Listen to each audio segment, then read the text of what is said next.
The 2026-2027 Premier League season is officially underway, and it's going to be a very good season. I feel like it's going to be a very competitive season as well, because a lot of the teams are looking pretty good. They made some pretty good signings. But in this video, we'll be predicting the top scorers, assisters, the flop of the season, signing of the season, and many other ones. So hopefully you enjoy. Let's start off with the top goal scorer. Now, there are many nominees in this category, with the likes of Haaland. You have Isak, Gyökeres, Joao Pedro, Igor Thiago, maybe Calvert-Lewin at Leeds United. But yeah, all those nominees are probably some of the best strikers in the league individually. I believe how each of their teams could play a part and help them with the goals for sure. But personally, I don't think anyone's going to be beating Erling Haaland once again in a golden boot race. Like, this guy's just too good. The man is genuinely a goal scoring machine. Like, even when his team is not performing, he turns up with goals. And I mean, he has won already 3 golden boots since joining the club in 2022-2023. Plus, he's coming off a pretty good goal scoring campaign in the World Cup, scoring 7 goals in 5 matches. Absolute machine. Yeah, I believe a close second may be Isak or even Joao Pedro if Chelsea do well. Moving on to the top assister now. This might be a little bit of a tough one. The nominees for top assister could be Bruno Fernandes, Cherky, Morgan Gibbs-White, Cole Palmer, Florian Wirtz. I mean, so many nominees were quality players. Once again, it depends on how their team does do as well. But personally, I believe the top assister is going to be Ryan Cherky. He is one of the most creative players in the Premier League. He's just unbelievable. His ability to create chances out of absolutely nothing is mental. The way he's able to dribble with the ball so close to his feet as well, just get into space, just wiggle around some defenders. He could create with either foot as well. He's comfortable using his left foot and his right foot, and he does have the best striker potentially in the world ahead of him in Haaland. But yeah, last season he had 12 assists in around 33 matches, which is not too bad. Now, moving on to the European outsider. This is going to be just for club. Now, this European outsider, it's going to be pretty interesting. Basically, we're going to be picking a team outside the European places that catches my eye. Personally, I do think it could be Leeds United. They're looking pretty good heading into the season. I say that mainly due to them making some great signings this summer, bringing in James Trafford, Nico Elvedi, Mohamedovic, Harry Wilson. Just very good signings, and those are some quality players that take them, I think, up a level. Now, James Trafford has come in as a upgrade for Meslier. In my opinion, Meslier is a little bit like shaky with his hands. The ball could go through his hands. Yeah, James Trafford had a pretty good season at Man City. Then you have Nico Elvedi, a very experienced player coming from the Bundesliga, I believe. Mohamedovic, a solid ball-playing defender, performed pretty well in the World Cup. I believe he's from Bosnia. And Harry Wilson is a great signing, coming off quite the great season with Fulham, where he got 10 goals and 7 assists in 36 matches. So one of the best seasons in his career. He is bringing that to Leeds United. I'm just very interested to see how Daniel Farke will set up this team. Now, for the best signing of the season, a lot of components come into play here with the price, impact, quality of players as well. So many options with the likes of Bruno Guimaraes. You have Yuri Tillemans, maybe the Tottenham midfielders Matheus Fernandes and Tonali. But personally, for me, there has not been any type of like wow, surprising, like insane type of huge transfers. But for me, I believe the best and most important signing is going to be Bruno Guimaraes. Just brings in more of that control in the midfield for Arsenal, and he's pretty experienced as he is 28 years old. Very good at controlling the tempo. I mean, he has Champions League experience. He's won trophies with Newcastle as well. So that's great. I feel like he's gonna slot very well at the Arsenal. But also he has those line-breaking passes and progressive passes in his game, which Zubimendi did do at the start of the season, but later into that season, he just stopped doing those passes. Yeah, let's not forget, when you need him the most, he scores in the big moments.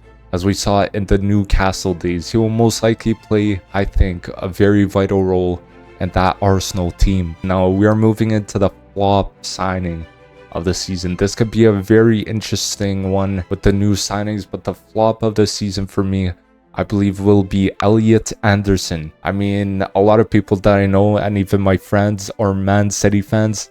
I don't want to say this, but I think he could potentially flop, mainly due to the price being like, what, 116 million euros, 117, which is quite the hefty fee. And he does apparently perform a lot better alongside a proper number 6. Now, Elliot Anderson would have cooked beside a player like Rodri, but unfortunately Rodri did leave the club to join Barcelona. And now my main question is, will Elliot Anderson make a huge impact in this midfield considering his fee as well? Maybe many fans do believe with his price tag, he has a little bit of pressure on him to perform. He does have loads of great qualities.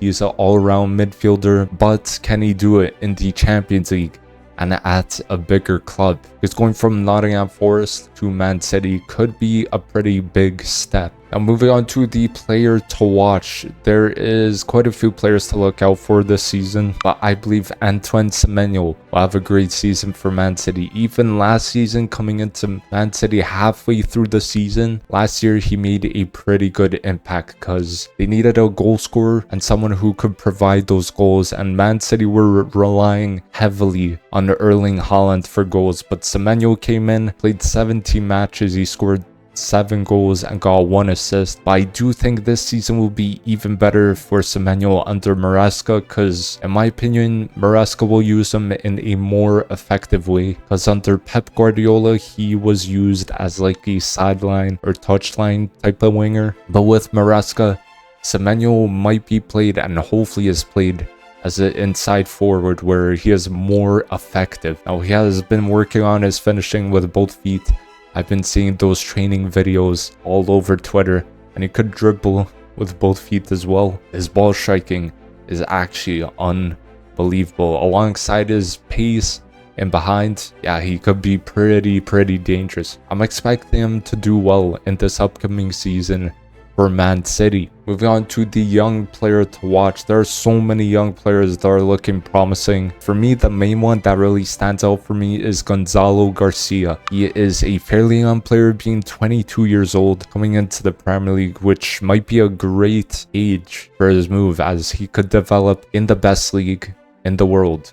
Now, Fulham has always been underrated, I feel like, in and around the top 10. To add on top of that, he will be playing under his former coach, Arbeloa. Arbeloa coached him at Real Madrid, but this guy's a very hardworking forward, presses like crazy, sharp goal-scoring instincts. He has some amazing movement off the ball to find himself in some great positions. And I mean, he even puts in that defensive work as well to win the ball back. So he has some pretty good link-up play and hold-up play. Fulham, honestly, they needed a striker, as Jimenez did leave the club. He went back to Wolves. They brought in a young, talented striker in Gonzalo Garcia. Now, the last and final category is manager to watch. Picking a manager to watch, this was a little bit of a tough one, but there are many managers to watch in this upcoming season. For one, there's Arteta. This season could determine a true dynasty for Arsenal. Can Arsenal be dominant in the league for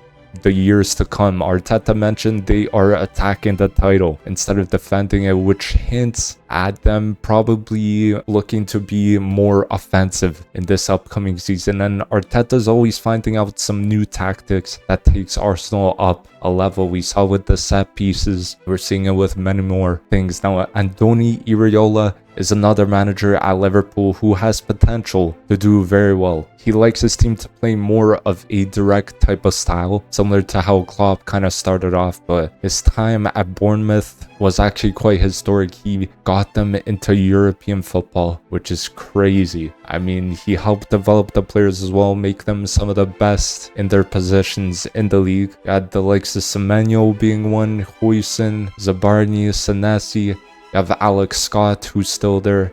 And and also Junior Krupi. And now at Liverpool, he likes to keep it very simple, so he'll probably play the players in their best positions. Now moving on to Xabi Alonso, I'm very intrigued to see how he does at Chelsea this season. With what he did at Leverkusen was truly unbelievable. Like, the real question is, could he kind of emulate that at Chelsea and do something similar? But I do think Real Madrid are actually quite harsh on him by sacking him. But yeah, I'm very interested to see in how he sets up his team, both on paper and tactically as well, with how they will both attack and defend. Yeah, the last manager has to be Roberto De Zerbi at Tottenham. Just a manager who has had the players signed that he needs. So yeah, some pressure is on him now to have his team perform this season. De Zerbi is another manager who has a pretty interesting style of play. Like at Marseille, they were incredibly direct, and that kind of style of football is something I did not see before from Marseille. But at Brighton, I feel like it was very direct, but also more of a tiki-taka type of football, some nice football they were playing when he was at Brighton. But I believe De Zerbi is probably the main manager to watch in this season. So thank you guys for watching. Hopefully you did enjoy the video. Don't forget to drop a like, comment down below your answer for each of these categories, and I'll make sure to check them out. And don't forget to subscribe as well for more future videos, and I'll see you guys in the next video. Peace.